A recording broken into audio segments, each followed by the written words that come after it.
You're listening to Aimee Keeps It Creepy, the podcast where I share my obsession with true crime and the paranormal with you. I'm your host, Aimee Brooks. Too much tequila and TJ? Two nerdy white boys? Two sisters on the cruise from hell? Yep, this is episode 2. Hopefully you listened to my debut episode about that creepy bitch Lavinia Fisher and have already subscribed and checked out our website, creepypodcast.com. If not, and you like what you hear, please give the show 5 stars and subscribe on Apple Podcast or wherever you podcast so you never miss an episode. If you write a written review, make sure to screenshot your review and email it to info@creepypodcast.com. And you will be entered to win my favorite creepy candle of the week from acandlestory.com. A Candle Story makes luxury hand-poured artisan candles that smell absolutely amazing. Currently, they have several collections like Fairy Tale, Trailer Park Chic, and my personal favorite, the Creepy Candle Collection, where you can find candles like Psychopath, Haunted House, and The Husband Did It. Because it's always the husband. And don't you want to smell what a failed lie detector test smells like? I think I'm going to burn that one tonight. Go to acandlestory.com to pick up your creepy candle today or enter for your chance to win. Good luck. I love giving away free stuff to fans, so we will always have weekly giveaways on the show. Check out our website, creepypodcast.com, or on Instagram @creepypodcast for all the latest show news and swag. Thank you for listening and being a part of this creepy community. If you have a personal creepy true crime or paranormal story that you would like to share on the show, I know you do. Please email a brief description to info@creepypodcast.com. I can't wait to get creeped out. This is our first mini episode where I interview a guest with a creepy true crime or paranormal story. My guest today is Cat Haggett, who is also a good friend of mine. She is an amazing singer-songwriter who I don't see much these days because she's been busy in the studio dropping her latest single. Thanks so much for making the time and being here, Cat. I'm so happy to be here, and thank you. I'm honored to share my story. We were in Palm Springs together on a mini vacay recently, and we were talking about our careers. I told Kat about the podcast and how I wanted to connect with people and tell their true crime and paranormal stories for my minisodes. She immediately said, "Well, I have a creepy story. Tell us your story, Kat." So my sister tells me there's this amazing cruise. Starts off at Long Beach, the port of Long Beach, heads over to Catalina Island, which I had never been, San Diego, which I had never been at the time, and then ends up in Ensenada, Mexico. Now, Ensenada, Mexico is not by any means glamorous, but who knows that when you're like... Are you kidding me? It's the epitome of glamour. Well, after you've... No, I'm kidding. She's totally kidding because after you've been to Cabo and Cancun and Tulum and Punta Mita, you're like, ooh. And after you hear this story, you will never go back. You'll never want to go back. Yeah. So... we had a great time in Catalina. We almost got in a fight with some girl, some local, in a bar, drunk, whatever. Got out of that. Went to San Diego. And at the time, this is going to really show how old I am, Arnold Schwarzenegger was giving a speech when he was governor or trying to be elected or something. The governor? When he was the governor. So that was really cool to walk upon the crowd. And you can cut some of this part out if you want. No, you have to say it because I did the Arnold Schwarzenegger biopic on MTV. Did you really? I played his first girlfriend. I think this is terrible. Barbara Baker, I think her name was. That's crazy, man. It's the only real person I've ever played and I can't remember her name. That's just wrong. But he has a very interesting life. It was a fun movie. Oh. Yeah, now I'll have to watch it again and you'll have remember. To fill me in on that so we can watch it too. Yeah. So he was there and was speaking and we got into this crowd. I was like, wow, he really is big in person. He's big on camera. He's big. He's got a presence about him. You definitely notice him from a mile away. It was cool. Very cool. Very surreal to walk in on that scene. Like his muscles or just his presence? Face. He's got a huge face. Yes. Strong features. Just that face. I'm like, that's okay. Anyways, so then we hop on the ship to go to Mexico. This is like, we're the most excited about Mexico, of course. And we paid a little extra for this cruise. It might have been a princess cruise because we did the carnival one before, and it was so ghetto. And so we're like, we want a nicer one. But I noticed on the ship it was all like older couples. It's a cruise. We were the youngest people, but we didn't know any better. So we're like the youngest people. We're all, where's all the single guys at? There's no like guys. And we met these two dudes. They were like on the same kind of program as us, just two dudes looking for the same thing. And they were nice, but they were kind of nerdy. So we're like, I don't really want to hang out with them, but they're trying to hang out with us and there's really no one else to hang out with. So we'll let them tag along. So they kind of tagged along a little bit on the cruise. And they were nice, good conversationalist. And so we get off the ship and I'm following all the other tourists to what I think is like this Papas and Beer, Senor Frogs, all the typical chains in Mexico, the bars that are like a chain, well-known names. Might have been at a Papas and Beer, but now that I look back, it wasn't anything. It was just some of the tourists had all split up. I thought we were in a Papas and Beer. I didn't know which bar. I think it's just a random bar that a lot of tourists were in, but we didn't know to go up there yet because it was upstairs. So we were just walking along and this really good-looking Mexican dude is like buff and young and slicked hair. He's like, hey, here's some flyers for some free tequila shots upstairs. We were like, free? And we're like blowing so much money on this cruise because alcohol is not included. We were so like young and ghetto at the time that we like filled vodka in our water bottles back when you can do that just so we could save money. I still do that. Is that bad? At the movie theater. Hey, really? That's awesome. That's smart. You should go with me. Yeah, we'll have fun. Okay, let's do it. I pick. I love her. Oh my gosh, she gets me. So yeah, we did the whole water bottle thing because it looks like water. And back then they didn't check. I don't know if they do now. So go up to the bar. We're still letting these guys tag along. We're like, whatever. And so we weren't really paying much attention, but they were nice. And so like her and I, next thing you know, like she's on the bar. She's in the military, so she can drink me under the table. I wasn't much of a drinker at the time. And so she's like laying on her back on the bar and they're pouring tequila like down her throat. She's just like, ah. And then it was my turn next. I didn't do nearly as much as her. I was like, oh, okay, I'm good. And then the DJ was like, so there's the bar and then there's like these stairs. I go up to the DJ who's spinning. You can see him through a little window. And the guy from downstairs that was passing out the flyers of like a tourist trap kind of store where you buy trinkets and whatever. All of a sudden he's up at the bar and I'm like, whatever. But, and then the bartender's like, I want to bring you up to the DJ booth. You want to see it? It's so cool. Oh God, I've seen this movie before, Kat. Yeah. Oh, this is so creepy. Okay. Yeah. Okay, so we're like, really? It's hard to listen to. Because all the girls want to be like at the table by the DJ and go in the DJ booth at any club, anywhere. Like, that's like cool. Like, you're like VIP now. Like, sure, I want to see it. I want to see them spin records. So they're like, they pulled us so fast.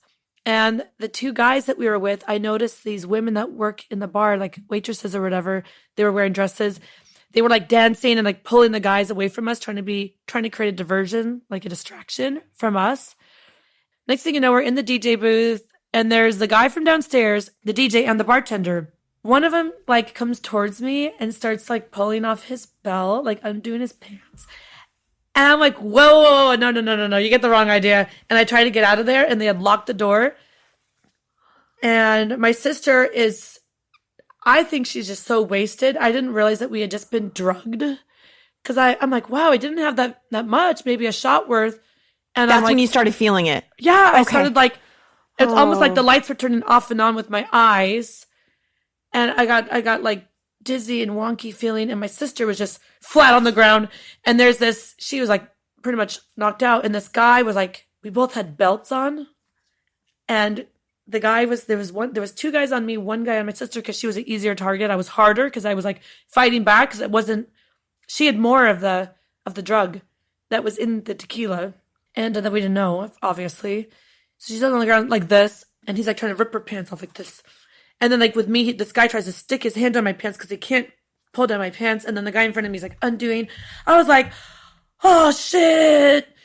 And I look out that window to look for the guys. Like, I need someone to come rescue me. And then I noticed that they were looking for me. They were like this. And I just scream. I go, ah. And I can't even scream. Like, I don't have those vocal cords to do a good scream. I had a good scream right then. I was like, whoa, I hit that note. And I noticed we locked eyes for a minute, and then the guy had pushed me down. Next thing you know, thank God we locked eyes for that split second because they didn't know where we were. The guys come around. They try to open the door. It's locked. They kick it open. And then these Mexican guys run down the stairs, and they pushed one of the nerdy white boys. They pushed him against the wall and just kept going. And then each one of the guys kind of picked us up, helped us, arm around the shoulder, and got us into the taxi that takes you back, that would take us back to the cruise ship right before the cruise was about to take off again. So those nerdy white boys saved your life. Yeah. Those are the guys I want to talk to. You have to give a shout out. They're absolute heroes. You guys are my heroes. I don't know if you remember my sister and I. It was so long ago. I don't know how many cruises you've been on since, but like, you are our heroes. Like, because of you two, like, I might have ended up in dead somewhere. I could have been body snatchers, could have been trafficked. Well, that and the rape belt. I know what I'm asking for my birthday. I'm getting one of those anti-rape belts. Hopefully Gucci white. Please, anybody? Hermes. Sure. But we weren't wearing Hermes. I'm going to cinch that belt. Gucci at the time. I don't know what brand it was, but it was... Whatever. Anti-rape belt. I want one. It was probably, I don't know, Guess or something. But it worked. It worked. They can't open it from the backside, and they couldn't figure it out, whatever belt that we were both wearing. And next thing you know, I wake up in our bedroom in the cruise ship. We wake up. I don't know how I kind of remember getting into the car, and I don't remember anything after that. I don't remember getting to the cruise ship, because at that point I had completely blacked out. I don't remember getting to my room. There's like nurses in the room. My sister is vomiting. I'm vomiting. She's trying to make out with the nurse because she's like, ooh, she's like grabbing the nurse when she's trying to help her. Sexy. She's like, that's sexy. Yes. Oh yeah. That's just, yeah, that's next day drunk sexy. I'm like, I didn't know my sister was into girls, but I had not realized that we had been drugged either, because we did not drink enough to get like that. No way. No, those creepy guys drugged you. They were going to rape you, and they were probably going to kill you and drop you off somewhere. And the cruise ship was just going to go, bye, see you, ladies. Yeah. I hope they're okay. Yeah. Crazy. Check out the Aimee Keeps It Creepy Patreon page, where patrons get commercial-free early access to Aimee Keeps It Creepy each week and are automatically entered in our weekly listener giveaways. Patrons also unlock exclusive videos and bonus podcasts. I post cool stuff on a weekly basis, so you have to check it out. The latest video series is my pajama party ghost hunt of my own house, which, yes, is haunted by not one, but two ghosts that we actually identify in the series through EVPs and historical research. Believe me, I'm equally terrified as I am annoyed at my realtor for not answering my question honestly when I asked her if the house had a paranormal past. Oh, trust me, it's creepy. And for even more creepy fun, there's an exclusive tier that gets monthly candles from a candle story, and an even more exclusive tier that gets a monthly Zoom call with me to discuss all things creepy. It's going to be so much fun. Go to patreon.com/creepypodcast. Or you can also find the link in the show notes or on our website, creepypodcast.com.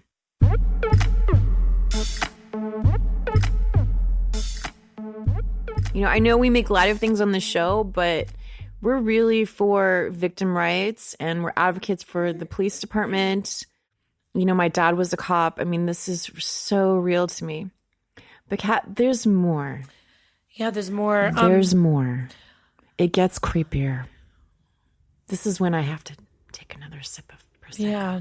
Before I go on with that one, I just wanted to make it, some of you probably already know stories like this, but just make it aware that these guys had no intention of trying to get us back onto the cruise ship. Like, this is a real thing. I didn't think rape could happen out in the streets or be random. I thought maybe only on date rape.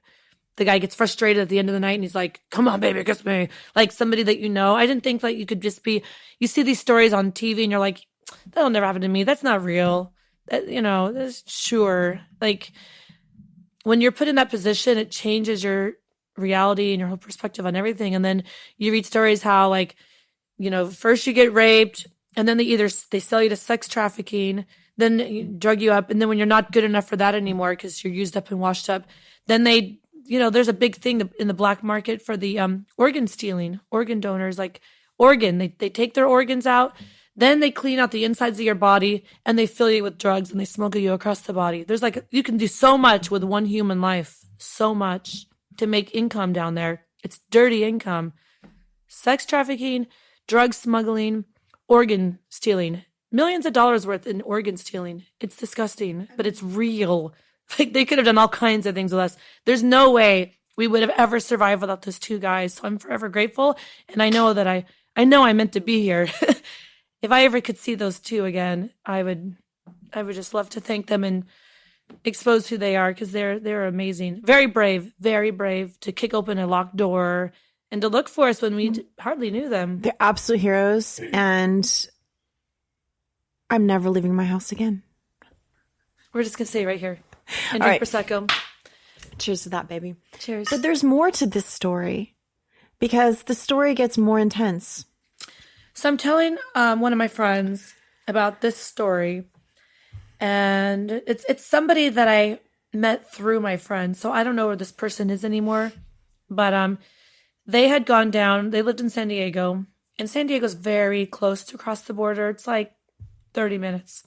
Well, this actually happened in Tijuana. Ensenada is probably an hour and a half further from the border. And Tijuana is just right there when you cross. And it's a very popular party town. I don't know about anymore. This is a few years ago. Oh, TJ, baby. They're still going to TJ. Are they really? Heck yeah. Wow. Oh my God, kids go there. They party there. It's insane. With all that we know now. Insane. I know. I hope moms out there with teenage girls and teenage girls listening to this, please be careful. Wear your anti-rape belt. Don't go to TJ. Don't go to TJ. It's just, you're just asking for trouble, possibly death, kidnap. I mean, this group of friends had gone down to TJ. All they're doing is drinking, partying in the nightclub, having so much fun. There's other tourists there. You almost feel like you're in America, but not. You're not. It looks different. A little more run down and different, but fun. And so they were just dancing all night, having fun. And one of the girls needs to use the restroom. No big deal. Like, she just went to the restroom. So the night is over. She only went maybe half an hour before the club closed. And they can't find her. Like, well, she went to the restroom. Well, she's not in the restroom. They're looking everywhere for her, like, can't find her. They get the police involved. They go back. They're like, well, maybe she went back to the room. So they go back to the hotel. Can't find her there. They stay in touch with the police. The police is like, we don't know what to do. We'll keep an eye out. Like, pretty much like, we don't know what to do. Like, they're not doing anything. No, because this story is not a unique story. This happens all the freaking time. They're not doing anything. Yeah, and police don't really want to cross cartel. There's like an understanding between the police and the cartel. Yeah, the understanding is if you cross us, you're going to die the way... I don't want to give away the story because I actually know this story and it's really creepy. Okay, go on. Yeah. And then their families are at risk and they get involved. Yeah. So they can't find her. They're just up all night, can't find her. A lot of them have to get back to their lives and back to work. And yeah, it sounds insensitive, like, oh, they just left her there. But they're just thinking like, God, we don't know where she is. We don't know what to do. The police will do the right thing. They're driving back across the border. And when you drive into Mexico, I think it's generally pretty fast. But when you're leaving, it could be a 4-hour wait. It could be you're just stuck in gridlock. It's like a parking lot trying to get out of there. That's when I have my water bottle filled with vodka. Oh, no, I don't. Yes, I do. Yes, I do. And so they're still like distressed over their friend, because who wouldn't be? Like, we're human, right? We care about our friends and our family. So they're just looking. They're trying to look through every single car. Like, did she get kidnapped? Is she in any of these cars? And next thing you know, they look over, and it looks like their friend. They go, and the car is not moving because they're just stopped in gridlock traffic. So one of the guys gets out of the car, and he's all, "That's her. That's her. That's her." Oh, shut up. Yeah, he goes I know over. this story and shut up. Oh my God, this is so creepy. You have to hear it, because I didn't think things like this really happened. And then I started doing my research after I heard the story. He's like knocking on the door. Like, hey, and I don't know her name, so we're just going to give her one right now. Lisa, wake up. He's banging. And there's this Mexican guy driving the vehicle. He's just stoic. He doesn't even look. He's just like a robot. He doesn't look. And then he's like, and he goes over to his side, and he's knocking. He's just like this, like, go away kind of thing. And the friend is leaning back like this, just like she's sleeping.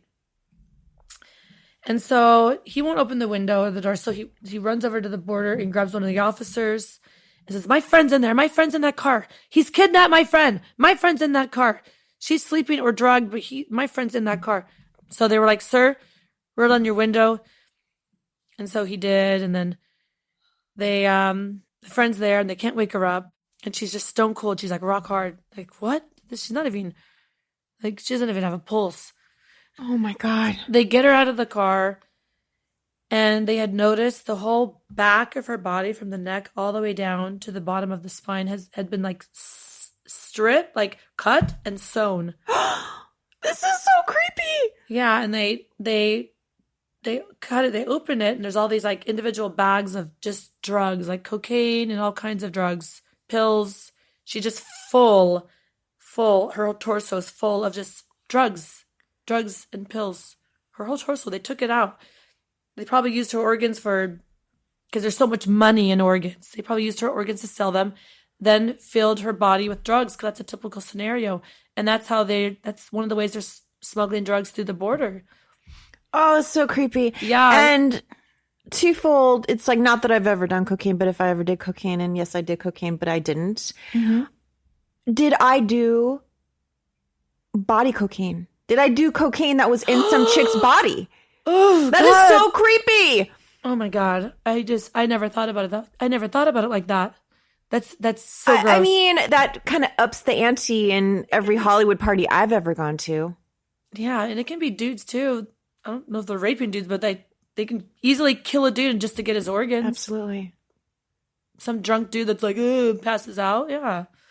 It can be, I mean, that's a sick thought to think about, though. Oh, it's so sick. It's so creepy. It's so creepy. Oh, Kat, thank you for sharing that story. I feel terrible for that girl and her friends. What are the odds that you're on your way back in that 4-hour line to the border and you see your friend? You know, what a God shot finding that girl. Yep. Well, if enough of them are praying or, you know, so focused on it, law of attraction, whatever people believe in. I believe thoughts become things, and I don't think there's any accidents. No way. Why did I get saved? Why did I get saved in that spur of a moment, catching eye contact in that 1 second? Yeah. If I didn't lock eyes for that 1 second, he would have never known we were up there. I wouldn't be here today. Why did that happen? I think.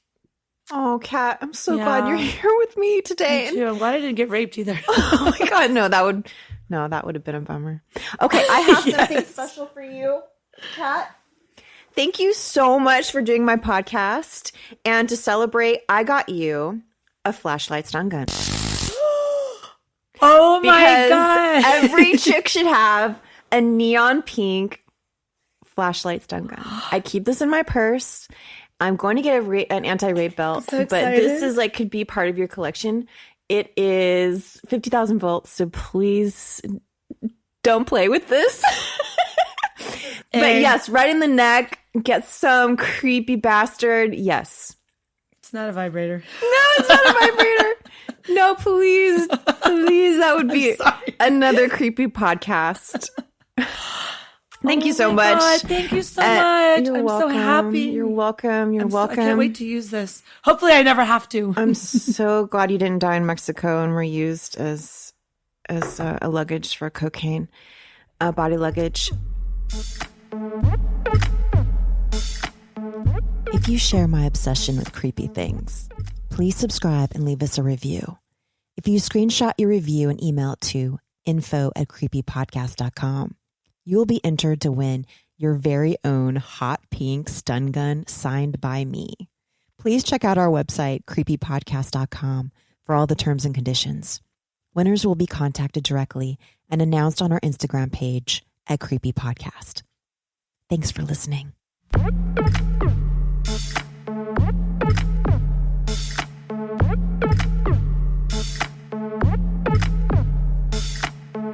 Toxic content.